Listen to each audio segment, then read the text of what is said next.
Boa tarde, pessoal. Eu sou a Letícia da Construliga e hoje eu estou aqui para apresentar para vocês o curso Pré-Construção, Projetos Inteligentes, Produtos Eficazes. Esse é mais um curso que faz parte do movimento Todos pela Construção, uma iniciativa da Sebrae e ConstruLearning, uma joint venture entre a Eto Soluções e a Construliga. Hoje o curso vai ser com o professor Paulo Sérgio. Paulo, seja muito bem-vindo, boa tarde, pode ligar a sua câmera. É um prazer receber você aqui hoje. Boa tarde, Letícia. O prazer é todo meu de estar com vocês. Eu agradeço o convite. E, puxa, é bacana, porque esse é um tema que tem gerado muito interesse. E a pré-construção é uma área de conhecimento da engenharia que contribui muito para a melhoria da qualidade dos projetos, né? E garante a integridade da produção, aquilo que se chama de construtibilidade. Sim. Também a obtenção de produtos e empreendimentos mais eficazes, ou seja, de melhor qualidade e desempenho, e com menores custos e prazos, né? Então, é uma satisfação estar aqui e obrigado pelo convite. Bom, só para vocês saberem um pouco do currículo do Paulo, ele atua há mais de 15 anos como diretor de empresas de engenharia, construção e incorporação e há 20 anos como dirigente de indústrias nacionais e multinacionais de produtos para construção. Ele é especializado em patologia e terapia do concreto, grautes e revestimentos de alto desempenho para pisos. Atualmente é professor de cursos de mestrado do Instituto de Pesquisas Tecnológicas e pós-graduação da FGV. Ele também é membro do Núcleo de Conteúdo do C3, Clube da Construção Civil e CEL da Aratal Construção Modular. Paulo, o espaço é todo seu, fique à vontade. Muito obrigado, Letícia. Bom, eu dividi esse conteúdo nessas 5 partes, né? Uma contextualização, onde estamos agora, onde estaremos em 2030, o que é a pré-construção, a importância da pré-construção. Depois a gente fala sobre produção, ou seja, a construção, que hoje caminha na industrialização e na construção modular para um processo de fabricação e montagem. E aí nós vamos ver alguns exemplos. Onde estamos? Bom, a construção, comparativamente à indústria, não soube se beneficiar da digitalização. A indústria, ela conseguiu promover grandes mudanças nas últimas décadas, sobretudo no que tange a inovação, né, a produtividade, a ganho de produtividade, e a construção, lamentavelmente, não. Um exemplo disso, né, as grandes consultorias internacionais, McKinsey, Deloitte, o próprio Fórum Econômico Mundial, estão olhando muito para a construção. Um exemplo disso é que nos Estados Unidos, que são um país desenvolvido, a produtividade de 1947 até 2010, ela cresceu 1.500%. Na construção, menos do que 1%. Ou seja, o que essas consultorias, que têm produzido tantos relatórios sobre a construção, têm dito? Setor de construção, vocês estão empurrando para baixo a produtividade global. Está na hora de mudar esse cenário. E por isso as provocações que a construção tem que entrar num estágio diferente, né? A construção deve estar no 1.0, a gente fala em indústria 4.0, e como saída, como solução para isso, eles estão sugerindo a industrialização, construção modular, sobretudo.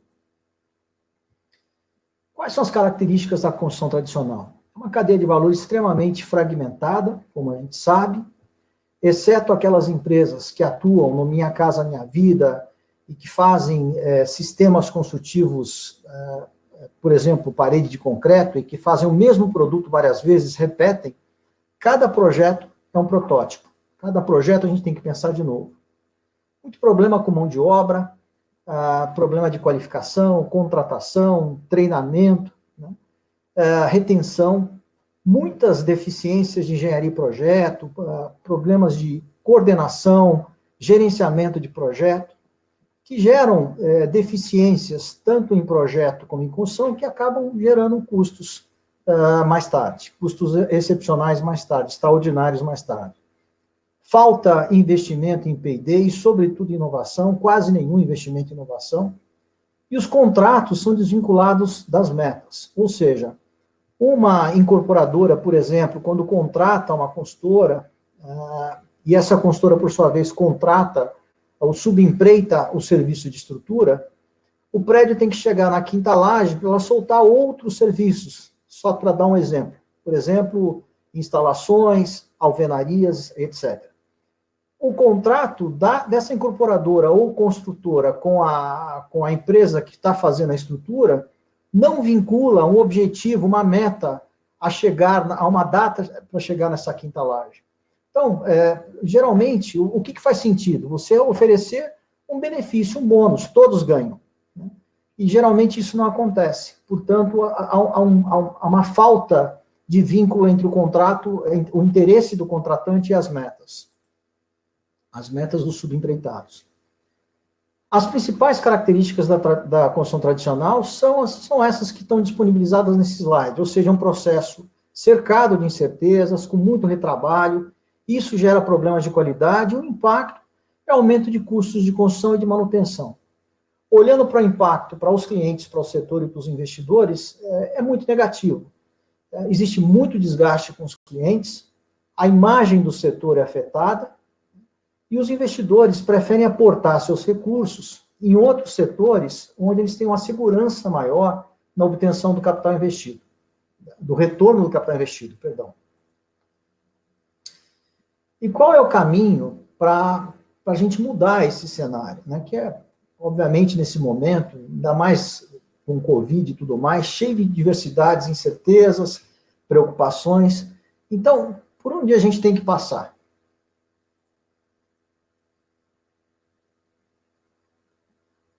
Onde nós vamos estar em 2030? Né? Aterrissar no futuro pode ser uma coisa fácil, né? Como a gente está vendo aqui, uma pista de pouso tranquila, plana, etc. Ou nem tanto assim. E para falar sobre o futuro, é importante a gente entender o seguinte: projetar o futuro, a gente pode fazer olhando para o passado, entendendo o que aconteceu na história e no passado. Mas só conhecer o passado não dá para a gente tudo o que a gente precisa de embasamento para poder planejar o futuro. Por outro lado, a melhor forma de se planejar o futuro é exatamente desenhá-lo. Né? Mas as transformações não começam por essa imagem da foto, com a mecanização, automação, industrialização. Né? Elas começam com as pessoas. Mas olhando para a construção, no momento da transformação digital, nós ainda somos, na verdade, um grande artesanato construtivo. E isso é o que a gente tem que mudar. E como é que a pré-construção pode ajudar? A pré-construção, ela tem citações históricas desde 1850. Mas ela ganhou ênfase mesmo em 1980 através do Construction Industry Institute. Ele enxergou valor por trás desses conceitos de pré-construção, sobretudo na busca do melhor retorno do capital investido. E passou, então, a divulgar informações sobre pré-construção, cursos, publicações, pesquisas e lições aprendidas, com uma forma de conseguir estruturar e expandir o conceito de pré-construção para toda a indústria da construção. A pré-construção ela é muito importante, porque ela garante o êxito do empreendimento. Por trás da pré-construção, a gente enxerga a eficácia dos projetos e dos produtos executados. Ela diminui os riscos de projeto e construção. E ela, como eu disse, garante a construtibilidade. Eu vou insistir muito nesse termo. Para que a gente tenha um projeto bem sucedido, é preciso, primeiro, ouvir muito, entender as necessidades e expectativas do cliente. A principal característica de uma boa equipe de engenharia e projeto é saber ouvir e interpretar as necessidades e expectativas do cliente. Ele também tem que entender quais são as principais funcionalidades requeridas para o produto. E tem que desenhar o programa adequado para aquele produto, não olhando somente para o curto prazo, mas também para longo prazo, ou seja, pensando, planejando expansões futuras, já começando a planejar as expansões futuras, prevendo essas expansões. O que a equipe de pré-construção faz? Ela trabalha de forma colaborativa integrada e ela soma as competências da cadeia de valor. Mas quem é a equipe de pré-construção? É o que está dentro desse bloco aqui, ou seja, é a incorporadora, que geralmente é a consultora, com todas as suas funções técnicas, engenharia, orçamento, planejamento, suprimentos, produção, né? E mais os agentes da cadeia de valor, que são estratégicos para aquele projeto. Nós estamos falando de consultores, projetistas, fornecedores e prestadores de serviço. Então, essa equipe ela define premissas e analisa soluções de engenharia. O que mais que a equipe de pré-construção faz? Ela avalia riscos, sempre trabalha com alternativas. Quando a gente está desenvolvendo uma solução de projeto e construção, a gente precisa pensar em alternativas, faz estudos de viabilidade, faz estimativas de custos e prazos, e trabalha todas as ferramentas que estão dentro do bojo do planejamento, ou seja, cronograma, histograma, logística de canteiro, plano de ataque, né? E todos os planos importantes aí de aquisição, qualidade, segurança, saúde e meio ambiente. A pré-construção, como objetivo e foco, ela tem que gerar diferenciais competitivos, né? Ou seja, onde está, por que aquela solução é benéfica para aquele projeto, como é que eu posso fazer melhor, mais barato e de forma mais eficaz, mais rapidamente do que o meu concorrente. E ela explora ferramentas importantes. O BIM, né, que foi a primeira plataforma digital, ela tem uma relevância grande, o Building Information Modeling, para colocar a construção dentro da digitalização. Né? Ela foi a primeira forma de colocar a construção dentro do ambiente digital, né? E de uma forma integrada. O Lean Construction, engenharia simultânea, engenharia análise de valor é uma ferramenta muito importante, né? E o Target Costing, ou seja, como é que eu desenvolvo o meu trabalho de pré-construção e o projeto para atingir um custo meta que eu combinei com o meu cliente. Né? Ou seja, eu combinei um custo, então o meu objetivo é desenvolver aquele projeto para atingir aquele custo. Se durante o trabalho eu vou fazendo as projeções de custo e prazo são dinâmicas, elas evoluem conforme as fases do projeto. Se eu vejo que eu não vou atingir aquela meta estabelecida, eu volto para a prancheta e faço o meu trabalho de novo, até atingir aquela meta. Né? Então isso é importante. Uma definição importante para a pré-construção, né, não existe esse conceito, essa definição não existe se a gente for procurar, né, ela ainda está dispersa, mas eu sugiro essa definição que está nesse slide. Ou seja, é tudo aquilo que a gente faz previamente à produção, à etapa de produção, desde a concepção do produto, né? Isso passa pelo estudo das soluções de engenharia, pelas estimativas de custo e prazo, que são dinâmicas, né? Estudo de viabilidade, planejamento, orçamento, sempre de um projeto integrado. Né? E para quê? Para garantir a eficácia e, de novo, a construtibilidade. Ou seja, de nada adianta eu ter um belo projeto, né? Com detalhes que, quando eu vou colocar a mão na massa, no campo, na obra, em condições de canteiro, aqueles detalhes, aquelas soluções não são factíveis. Então, construtibilidade garante produção fluida, garante integridade de produção. Quais são os benefícios da pré-construção? É a forma mais rápida e econômica para que eu chegue no produto que eu quero, né?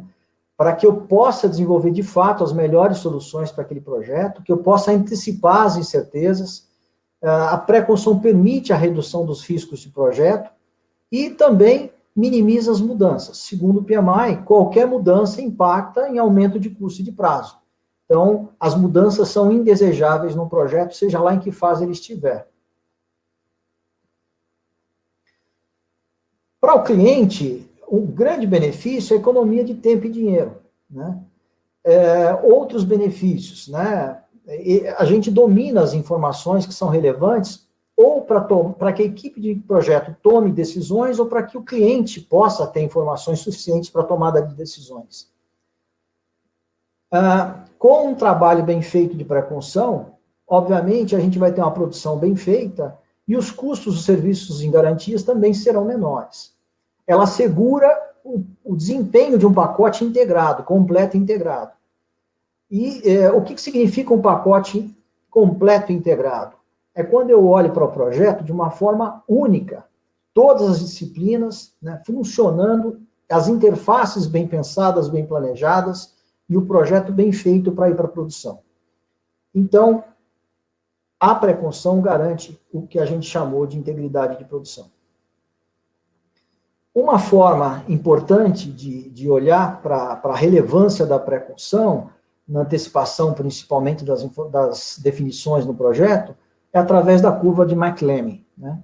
Ou seja, a gente está vendo no eixo horizontal, né, o ciclo de vida do projeto em todas as suas fases. A curva vermelha, ela mostra o custo das mudanças no projeto. Vai evoluindo à medida que o projeto vai atingindo as suas últimas fases, claro, né? E a curva azul é o impacto, a capacidade que eu tenho de impactar os custos e o desempenho do projeto, né? Num fluxo normal de trabalho de projeto, a gente está vendo aqui a curva preta. Com a pré-construção, a gente antecipa essa curva. E, portanto, eu tenho tempo suficiente para influenciar custos, prazos e evitar mudanças no projeto.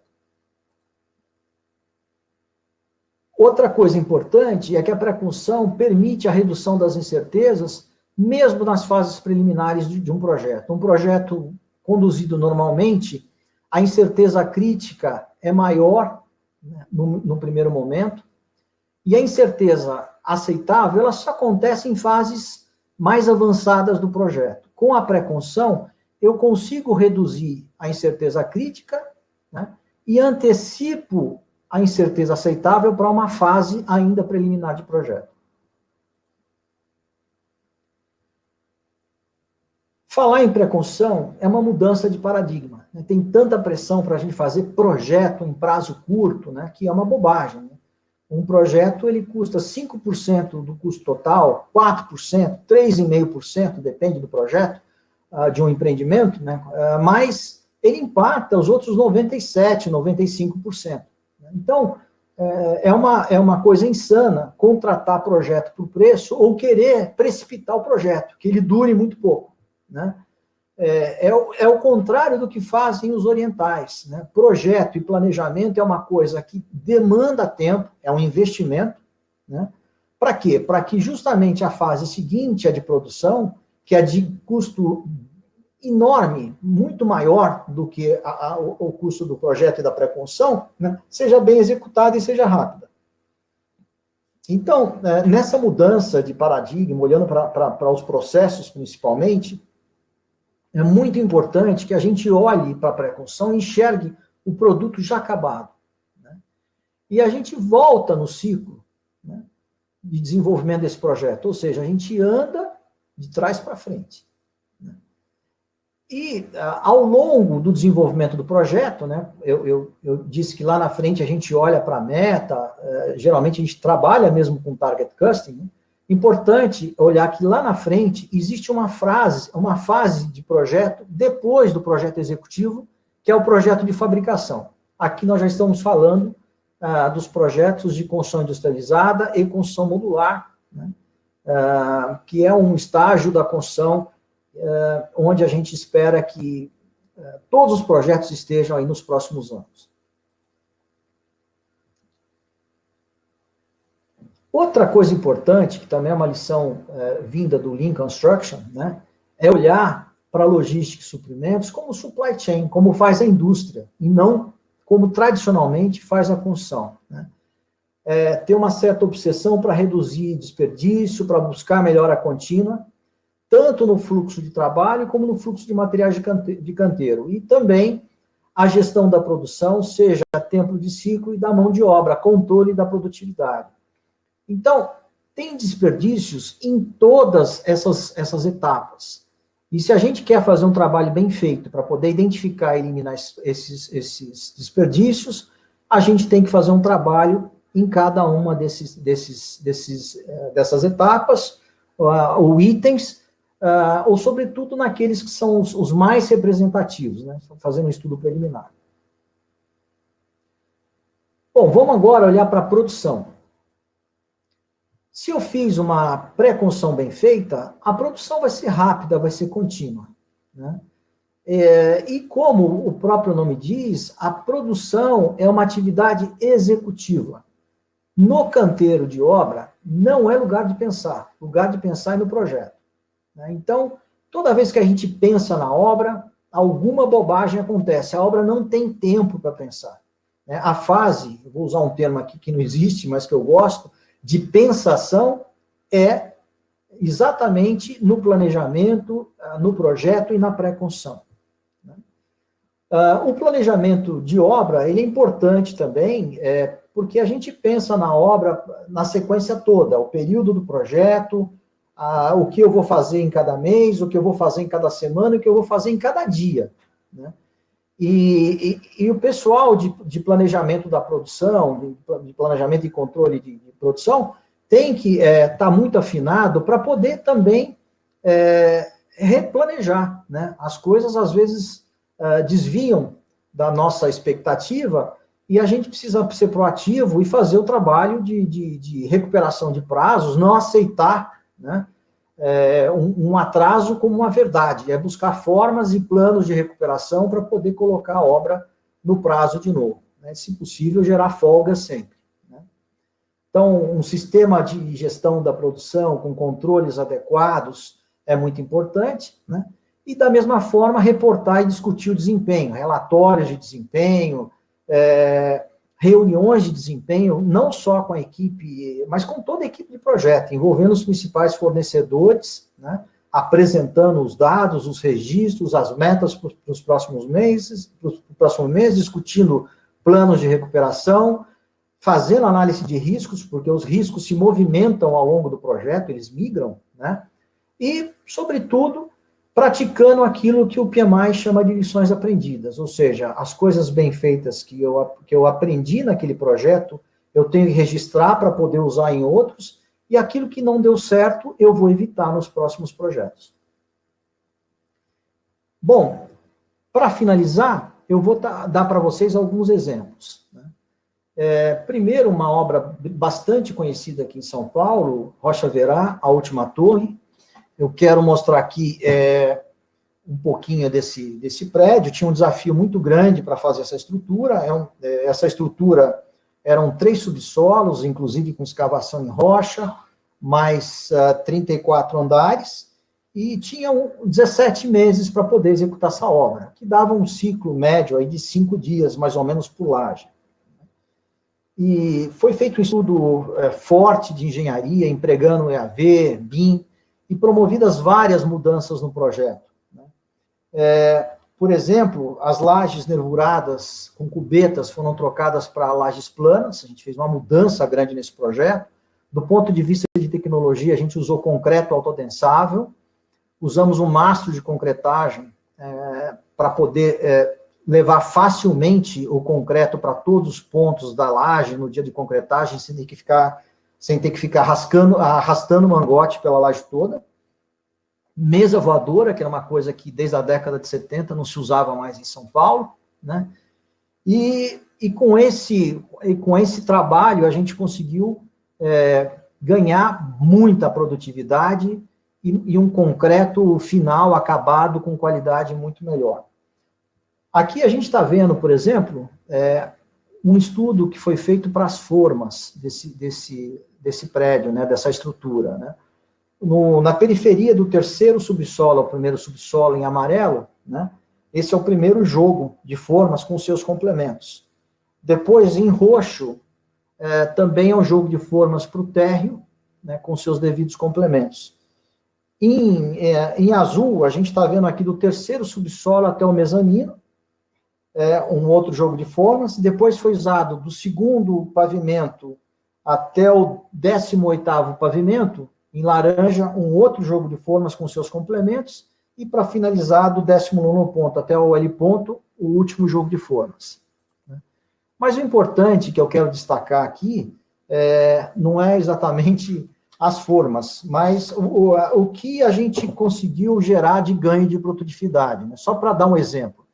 Num cenário original, convencional, como a obra tinha sido inicialmente planejada, nós precisaríamos de 16 profissionais na laje num dia de concretagem. Usando o mastro de concretagem, isso cairia para 9 pessoas. Usando concreto autodensável, cairia para 8 pessoas. E o cenário, que é basicamente combinar mastro de concretagem com autodensável, que é este aqui, somente 5 pessoas, que foi o que foi feito. Então, nós caímos de 16 para 5 pessoas. E a outra coisa, num dia de concretagem, a equipe chegava às 7 da manhã, trabalhava até 8, 9 horas da noite, né, esperando os prazos para dar acabamento, era trabalhoso pra caramba, e aqui com concreto autodensável, depois de 2 horas de iniciada a concretagem, terminava o trabalho. Do ponto de vista de logística, a gente tinha uma grua só para o concreto, né, dedicada ao concreto, e uma segunda grua para descarga de materiais, de fachada e para os outros itens. Né? Essa segunda grua ela foi montada só quando a estrutura chegou na segunda laje. Né? E toda a logística era feita de noite, de tal forma que, quando os profissionais chegavam na obra às 7 da manhã, tudo que eles precisavam para trabalhar já estava disponibilizado. Bom, agora eu vou mostrar um exemplo com uso de BIM, EAV e Target Custom em produtos industrializados modulares, né? Nesse caso aqui, para casas. Essa é uma tipologia de casas, vou mostrar mais outras, mas são casas para alto padrão. Todas as premissas para a concepção arquitetônica foram definidas por um estudo preliminar de engenharia, de pré-construção, né?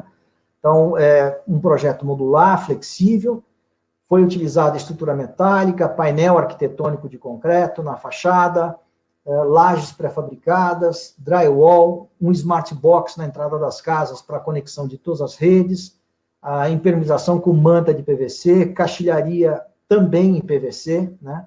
Essa impermeabilização com PVC ou com TPO, né?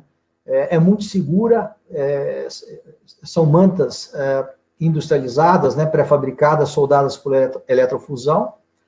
Aqui, a gente está vendo um teste dos protótipos, principalmente aqui do banheiro pronto, do elemento de acabamento das fachadas. Né? A gente gosta de fazer prototipagem em teste, é importante fazer isso antes de partir para a obra, para a escala, né? Testar, validar. Aqui nós estamos vendo, o projeto todo foi desenvolvido em BIM, né, com a compatibilização também em BIM. Nesse slide, a gente já está vendo o pessoal de campo acompanhando aquilo que foi planejado já durante a execução. Olhando para cá, a equipe de obra, a gente tinha só um engenheiro coordenador, um estagiário e um administrativo nessa obra. Né? Eram vilas de 10, 12 casas. Essas casas eram entregues em 4 meses e meio, 5 meses, dependendo do tipo de terreno, fundação, etc.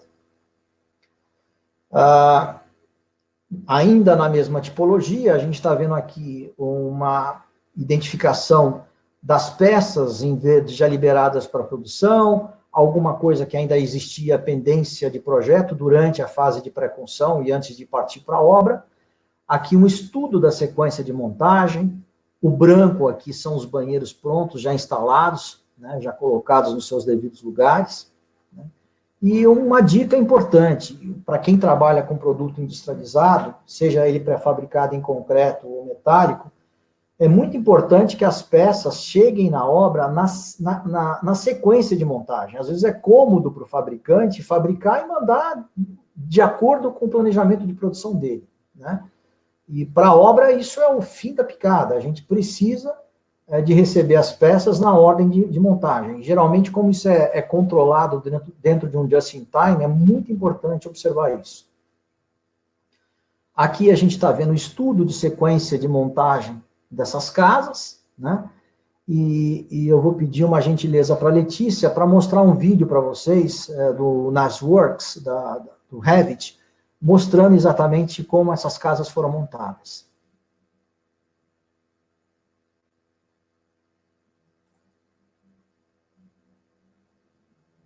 Então, a gente está vendo aqui os pilares, agora as vigas, né? Já a primeira laje da casa, banheiro pronto sendo colocado, né? Estrutura do outro pavimento, né? Na sequência, a gente está vendo a laje, os banheiros prontos, né? E o painel com banheiro pronto da fachada, de novo a última laje, né? Os fechamentos, né? A última laje. Obrigado, Letícia. Então, voltando para os slides.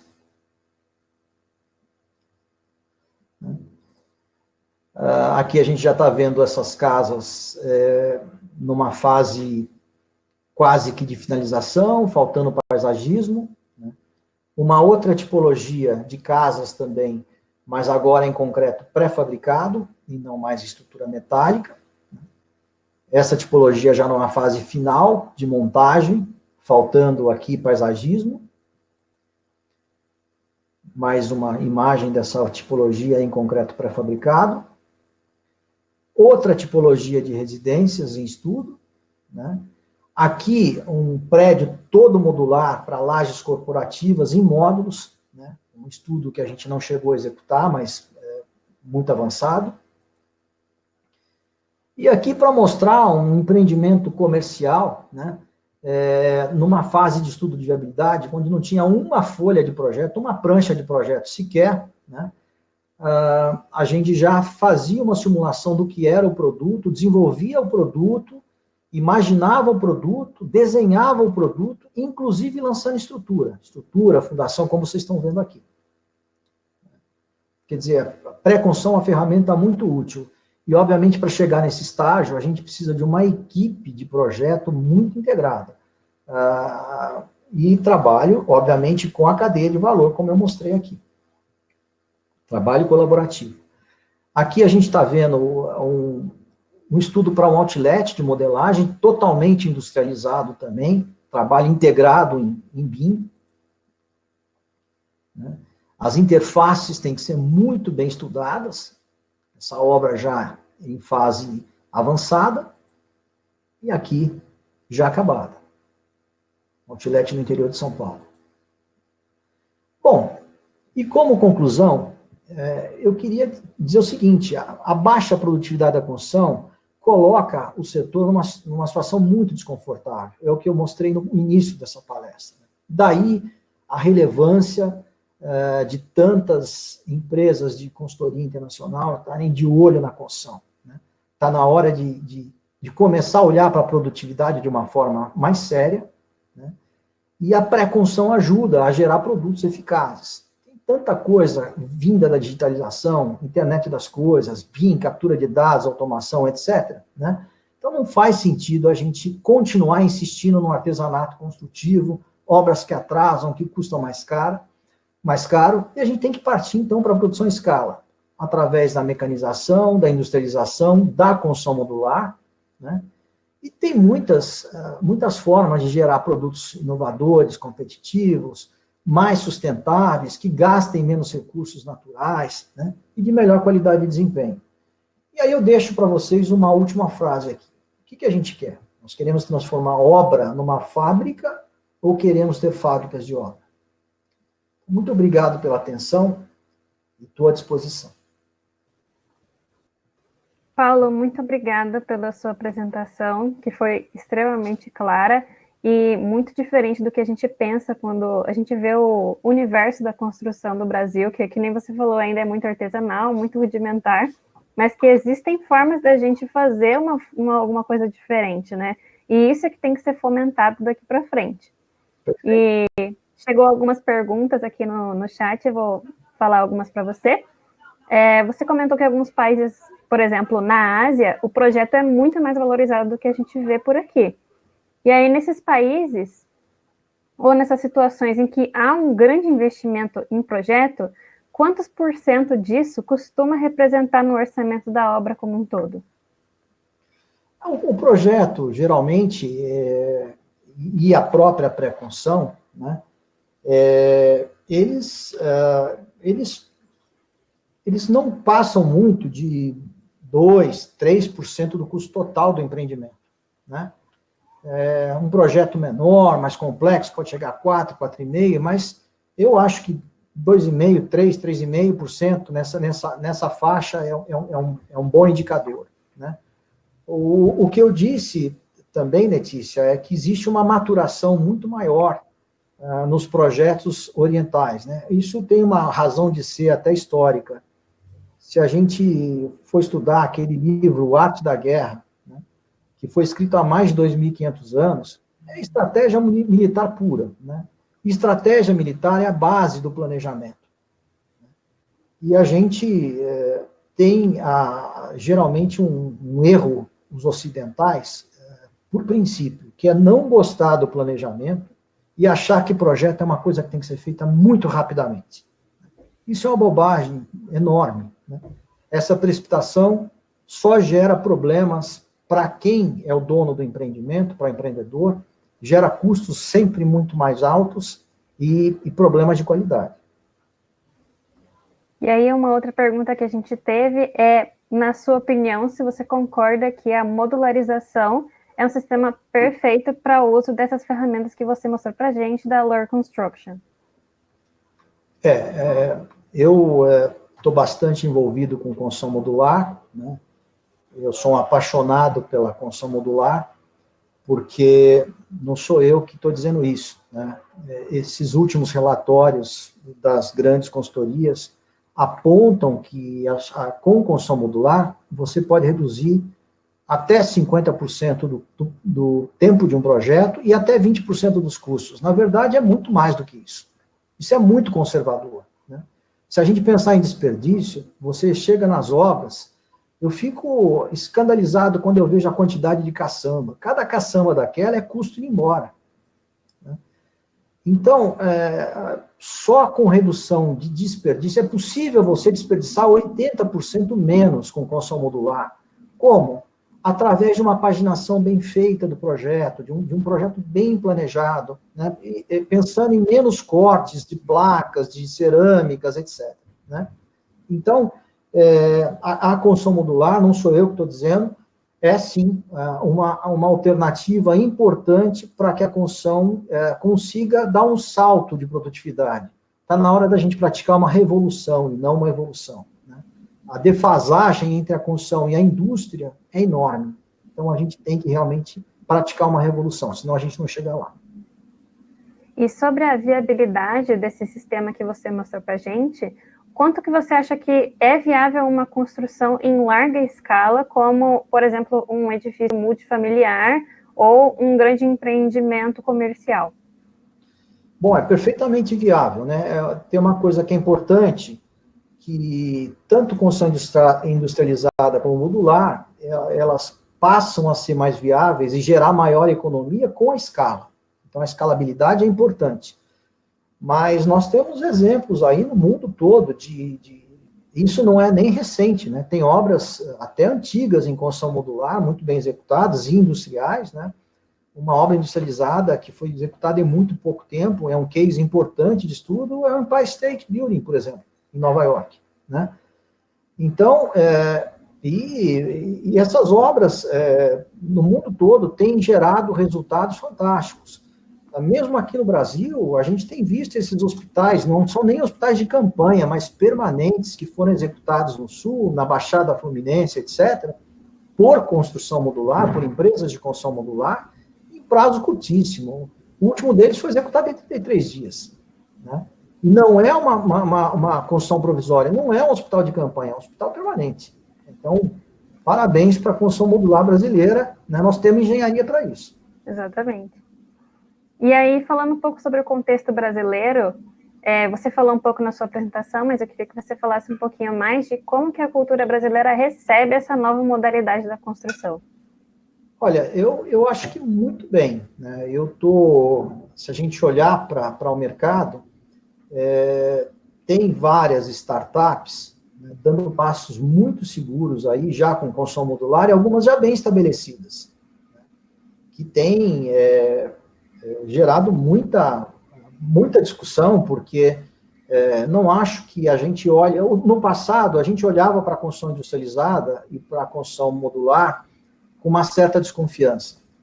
Tem uma razão de ser, né? Os primeiros programas habitacionais brasileiros mais estruturados, você é muito jovem, você não lembra disso, não é nascida quando isso aconteceu, mas eram programas que sem muito controle. Então, quando você falava numa edificação pré-fabricada, né, principalmente para a população de baixa renda, o que se fazia? Pegava os piores materiais de construção e com eles se fazia uma casa, muitas vezes usando partes dela industrializada, né?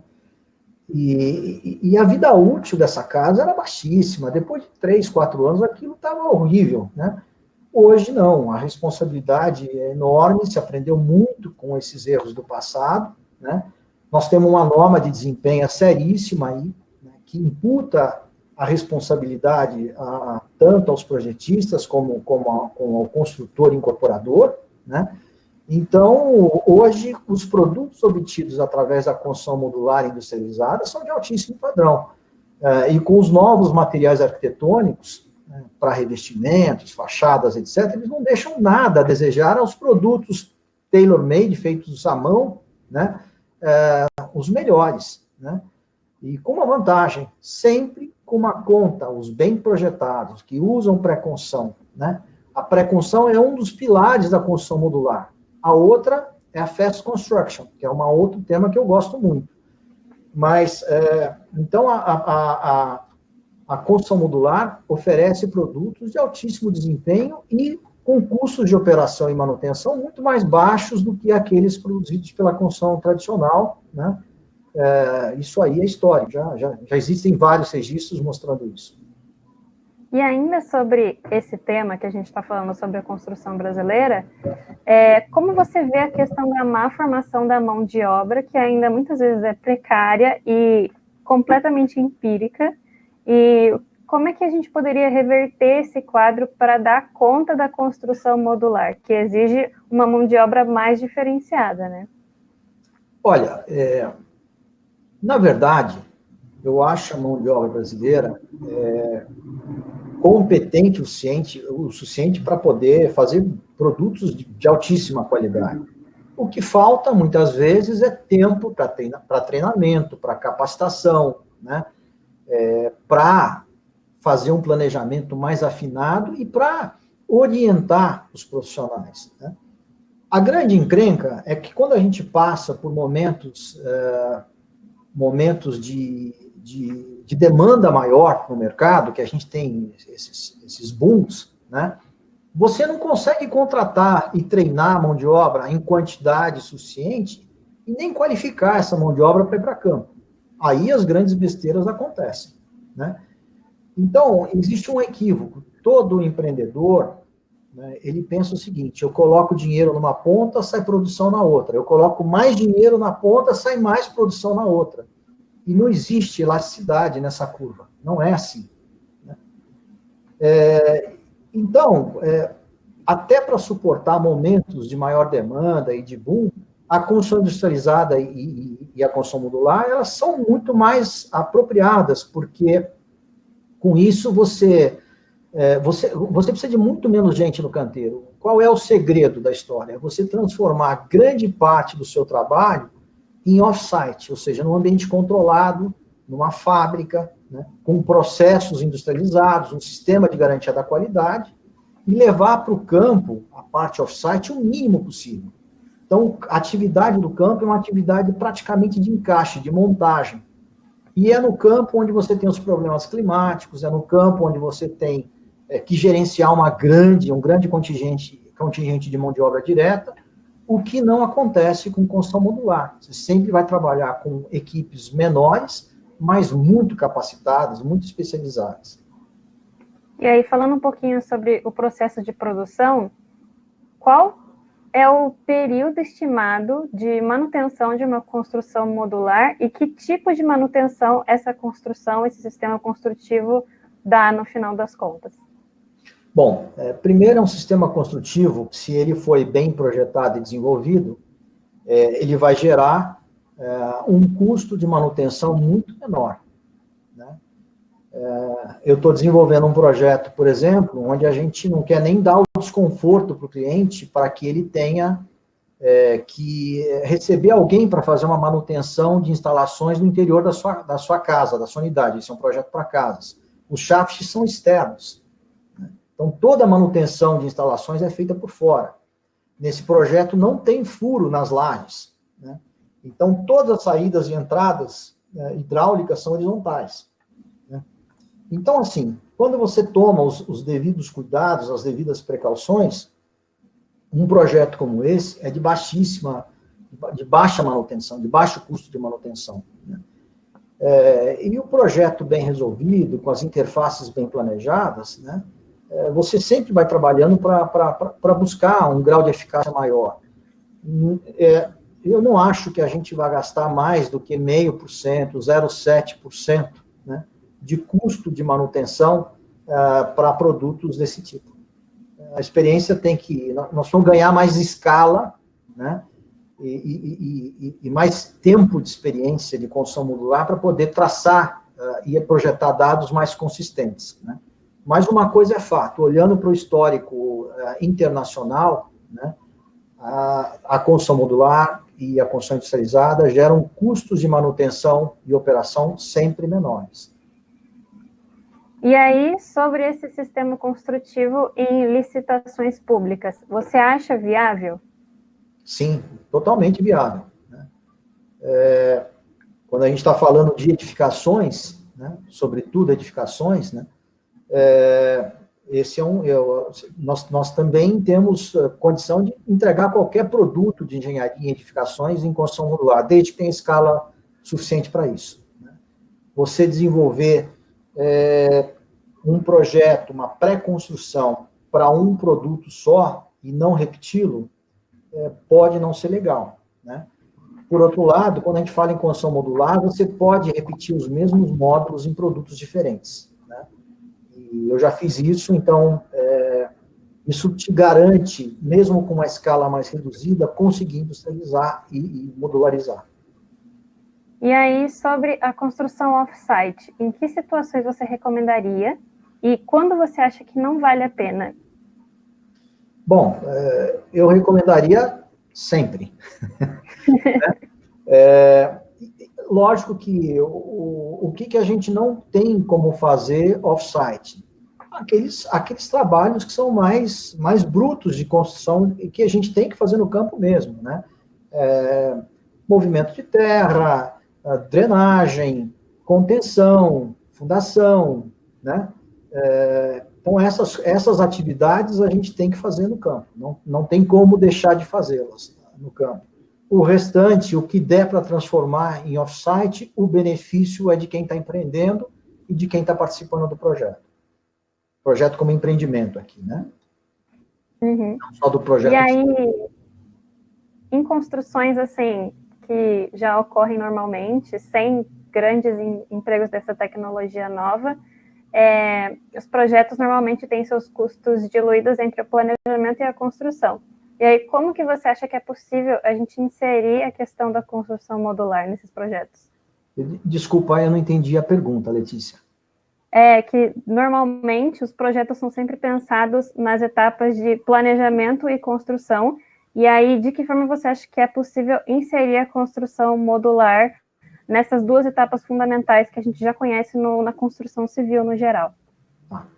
Bom, primeiro ponto, né, é transformar aquilo que a gente chama de projeto e planejamento numa pré-construção de fato, né, na forma mais ampla do conceito, que é aquilo que a gente discutiu um pouco aqui, né, e só fazendo isso que a gente vai ter a fase seguinte, que é a off-site, que é a on-site, né, bem curtinha. O grande benefício é esse, né, é o máximo possível off-site e o mínimo possível on-site.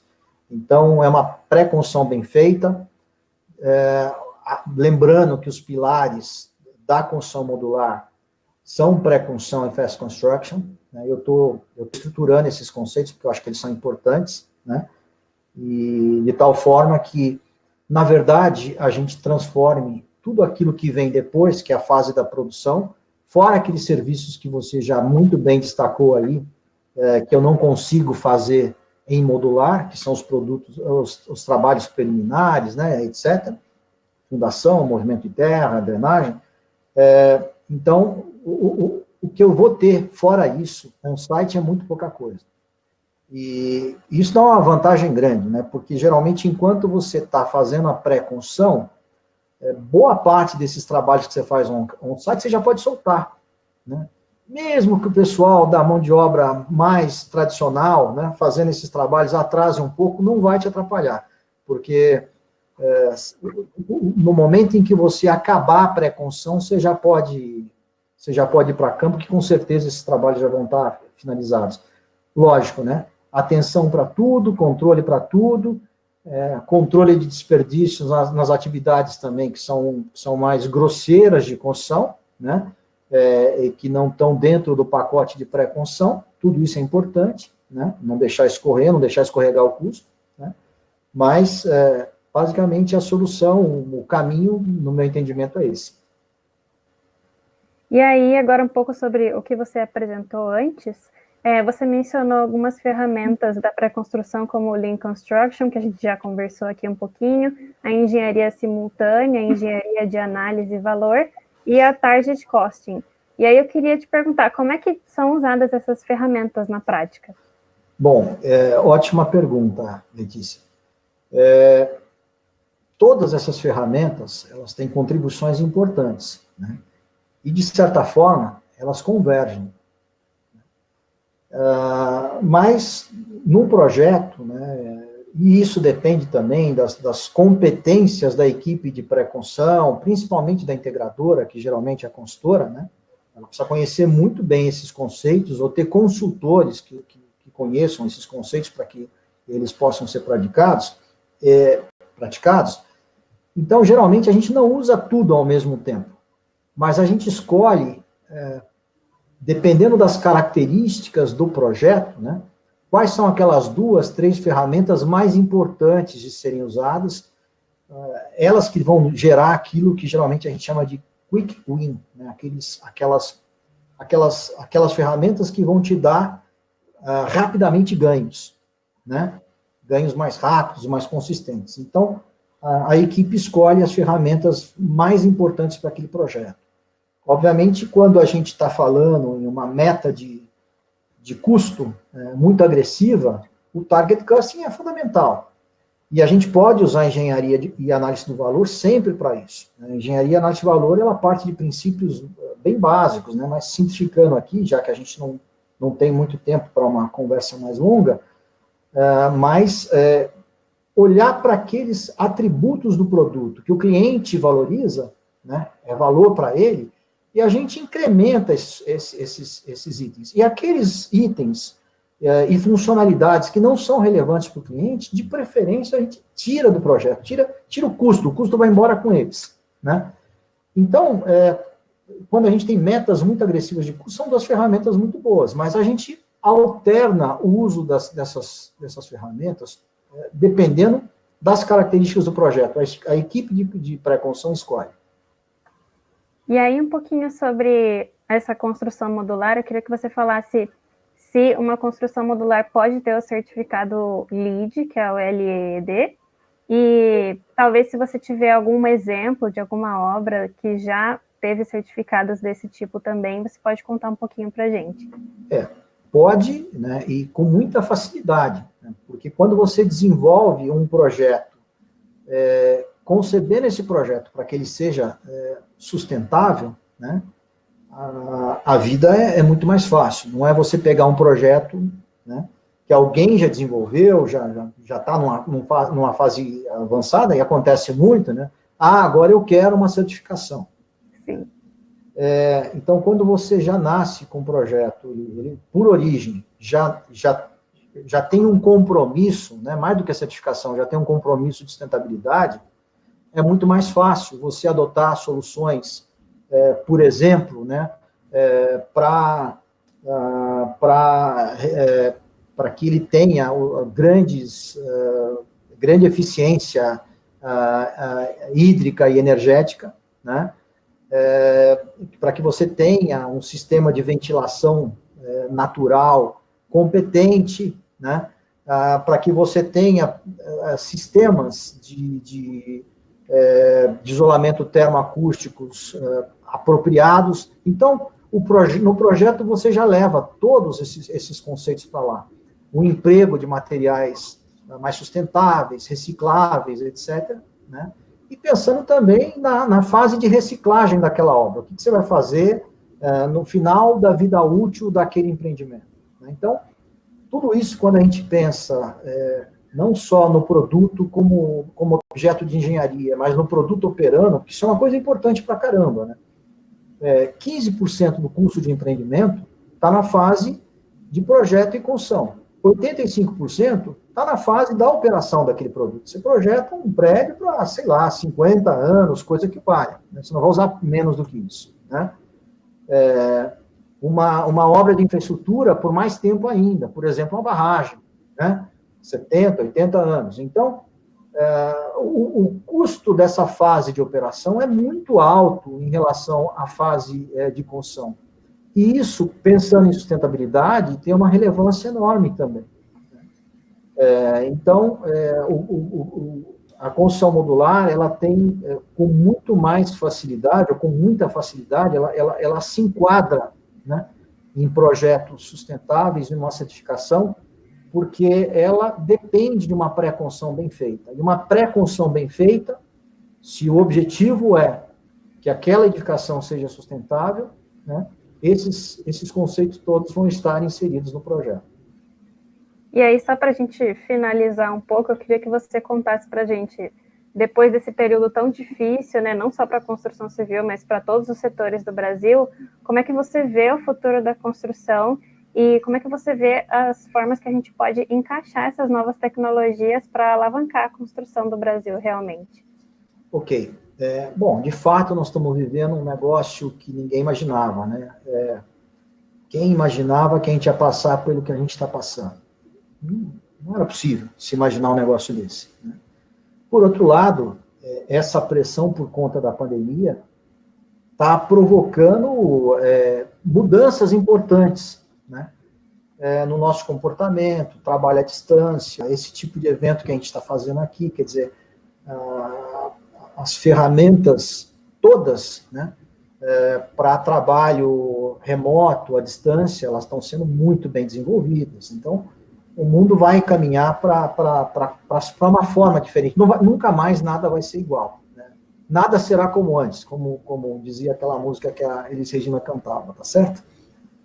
Então, olhando para o futuro, eu vejo, não só para obras emergenciais, como tem sido a questão dos hospitais aí, mas um ganho de consistência e de volume importante para a construção modular, né? O futuro da construção, ele tem que passar por um trabalho mais racionalizado, que valorize o capital investido, né? E a gente, poxa, nós não somos um país rico para investir pesadamente em manutenção, isso é uma bobagem grande, para gerar tanto desperdício, isso é um absurdo. Enquanto tem tanta gente passando fome, etc., não faz sentido, né? Então, a gente tem que repensar na racionalização da construção também, como nós estamos gastando dinheiro aqui que poderia ter sido investido melhor em outros setores, né? Saúde, educação, etc. Então, eu vejo o caminho para o futuro sendo trilhado, sim, né, com o uso de ferramentas digitais muito maior, né, a construção usando muito mais captura de dados, muito mais sensores, né, para que os produtos sejam mais inteligentes, gerem mais conforto, mais economia, né, de água, de energia, melhor qualidade de vida para as pessoas, né. Então, assim, eu vejo que o caminho para o futuro, sim, vai ser muito lastreado dentro desses 3 conceitos que eu tenho discutido bastante. Pré-construção, fast construction e construção modular industrializada. Acho que essa é a forma de nós conseguirmos entregar produtos em velocidade muito mais rápida, com qualidade de desempenho muito melhor, né? E que possam, na verdade, ser muito mais eficazes, que foi o tema desse nosso bate-papo aqui, ou seja, que eles gerem sempre os menores custos e prazos possíveis. Paulo, eu agradeço muito a sua presença aqui no curso. Muito obrigada por todas as informações que você deu para a gente, por esse panorama novo da construção civil, que provavelmente vai ser o futuro do Brasil. Eu agradeço também todos que estiveram aqui conosco, e foi um grande prazer interagir com vocês dentro desse ambiente maravilhoso que é o Todos pela Construção. Como eu já disse anteriormente, nossa proposta é disponibilizar 100 cursos em 60 minutos, online gratuitos, todos disponíveis já no nosso canal do YouTube e nas nossas redes sociais. Então, a gente ainda tem alguns cursos pela frente, não percam, fiquem de olho na agenda. Paulo, mais uma vez agradeço a sua presença, muito obrigada a todos e até a próxima. Muito obrigado a todos. Um abraço.